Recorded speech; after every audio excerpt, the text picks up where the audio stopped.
päeviku eesmärk ongi see, et aasta või mingi aeg kirja panna. Ja see kuidagi võlus mind. Mulle endale päevikud meeldivad, teiste päevikud lugeda.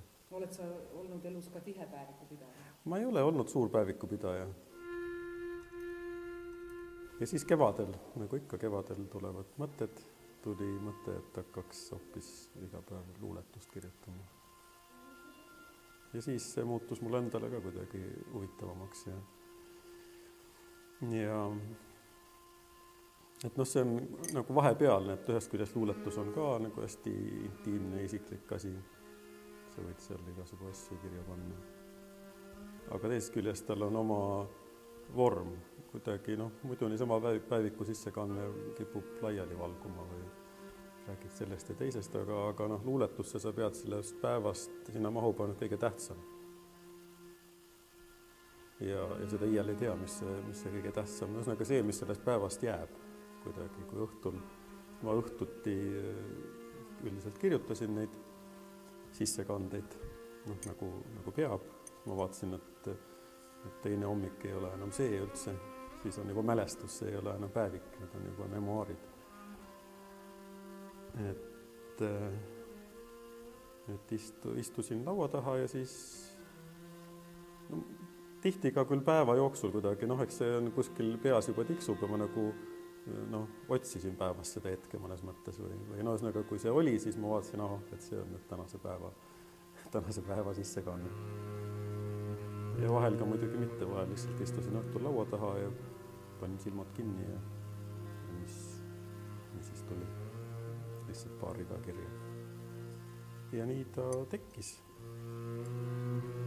Ja ausalt öelda, kuna ta on nüüd kirja pandud, eks ma siis ta nagu mõnes mõttes asendabki mälu, et ma mäletangi tegelikult seda aastat nüüd selle päeviku kaudu suuresti.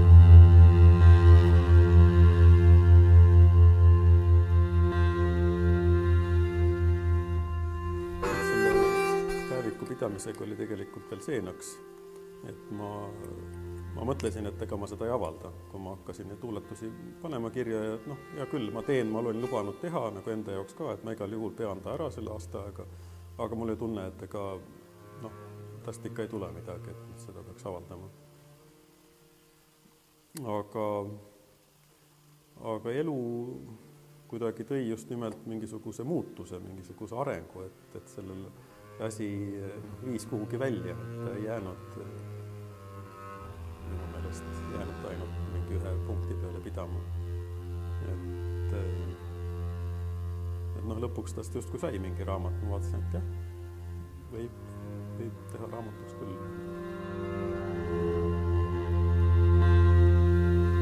See kevad, suvi, sügis, talv on ka niimoodi, et nad on jah iga aasta, aga tegelikult ei ole, isegi talved ei ole. Ma ei tea, elu on nii lühike, et sa ei jõua kahte ühesugust talve igatahes ära näha, et nad on ikkagi nii erinevad. Võib-olla me ise oleme see kõige suurem konstant selle muutumise sees. Midagi, mis meil algusest peale on ja siis see on.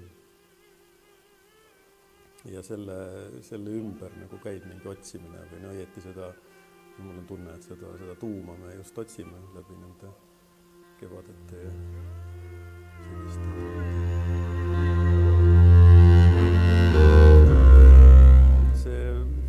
Üks asi on ka see, et ka kirjutamine ise ei ole kunagi süütu, et tihti juhtubki nii, et see kirjutamine toobki kaasa mingi muutuse ja see, teistpidi öeldes, see ei pea olema tingimata kirjutamine, aga ühesõnaga see, et sa tegeled selle asjaga, et sa kuidagi süvened teisel viisil kui igapäevaselt.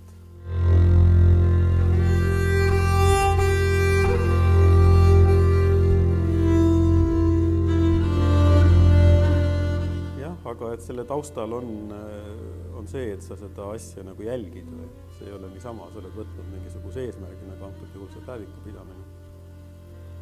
Et sa ei tea, kuhu see välja viib, aga puhtalt juba see järjekindlus, et sa seda iga päev teed, järjekorda tõestus sellest, et kui tähtis on järjekindlus elus. Et ta tundubki nüri selles mõttes, et iga päev teed sama asja, aga selles see mõte just ongi.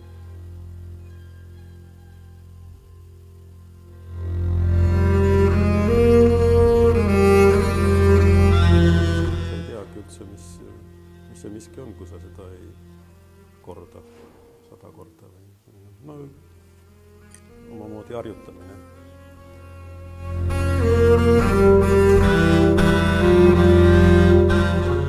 Vaatan nüüd, mis üllatus siit vastu vaatab.